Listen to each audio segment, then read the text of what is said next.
nagwakas ng taong 2024. Nararapat lamang nasalubungin natin ito ng pagkakawang-gawa at pagbibigay ngiti sa ating mga minamahal na senior citizens.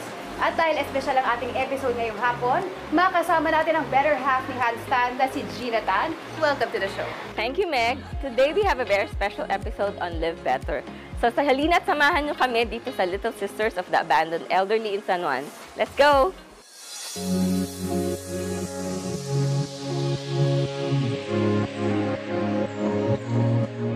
Volunteering is a great way to improve your health, relationships, and skill sets. When you serve as a volunteer, not only are you strengthening your community, but you're also enhancing your personal well-being. Kaya naman dito sa Live Better, hindi namin pinalagpas ang pagkakataong ito para bumisita sa ilang mga senior citizens. Our mission po is we cater mga lolas na abandoned, homeless, without family, or with family but they don't have time to commit or to take care yung lolas nila or yung mama po nila. Ang mission, isa din sa mga mission namin is yung mas mabigyan sila ng longer or ma-prolong yung life nila. And then at least yung mga natitirang years, days, nila or times na nandito pa sila sa lupa is mabigyan sila ng comfortable living. Lahat ma-provide yung basic needs na para sa kanila po. Isa si dating DLST Green Archer basketball player at ni San Juan City Mayor Francis Zamora at ang kanyang may bahay na si Kerry Zamora na todo ang suporta sa Little Sisters of the Abandoned Elderly. Madalaw ka dito, mapunta ka lang dito, masaya na sila.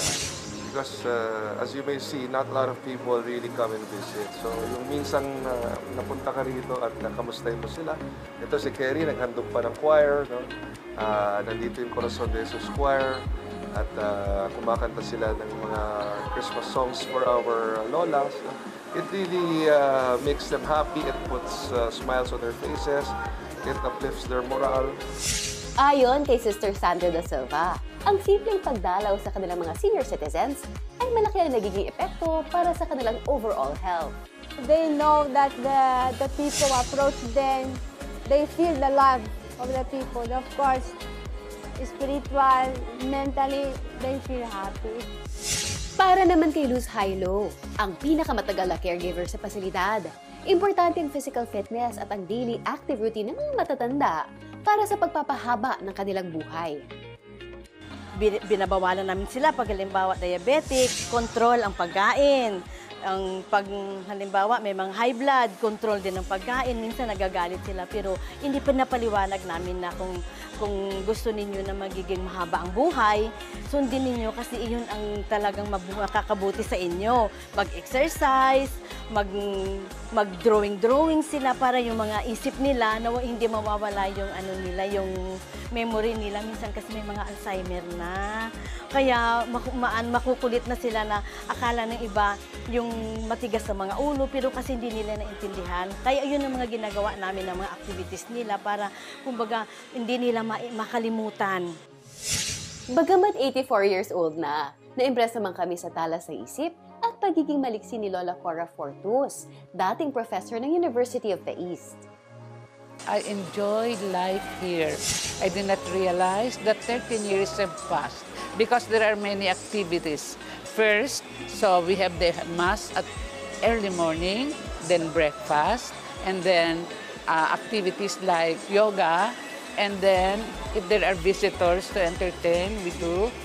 Most of the time now, our meals are from visitors.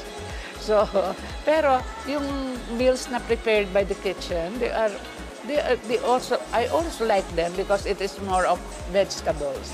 We are being cared body and soul by the sisters.